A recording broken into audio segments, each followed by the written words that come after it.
রাজধানীর মোহাম্মদপুরে গৃহকর্মীর হাতে হত্যাকাণ্ডের শিকার মা লায়লা আফরোজ ও তার মেয়ে নাফিজা বিনতে আজিজের মরদেহ নাটোরে পৌঁছেছে। বাদ জোহর শহরের এনএচ সরকারি কলেজ মাঠে জানাজা শেষে গাড়িখানা কবরস্থানে তাদের দাফন করা হবে। সকালে হাফরাস্তা বড়গাছা এলাকায় নিজ বাড়িতে তাদের মরদেহ পৌঁছালে কান্নায় ভেঙে পড়েন স্বজনরা।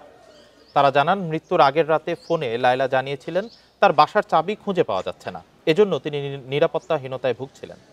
দ্রুত তালা বদলানোর কথাও ভাবছিলেন তিনি, কিন্তু তার আগেই মেয়েসহ হত্যার শিকার হন তিনি। হত্যায় জড়িত গৃহকর্মী আয়েশাকে দ্রুত গ্রেপ্তার করে কঠোর শাস্তির দাবি স্বজনদের। মৃত্যুর আগের দিন রাতে ফোন করছিল যে তার বাসার চাবি মিসিং, সে ভয় পাচ্ছে, কাজের লোক রাখছে, চতুর্থ দিন আসছে মাত্র কাজে, সে ইনসিকিউর ফিল করছে। আমাদের তালা চেঞ্জ করার কথা। কেন করলো, কি ক্ষোভ ছিল, আমরা সেটুকু আমরা জানতে চাই, আর আমরা উপযুক্ত বিচার চাই।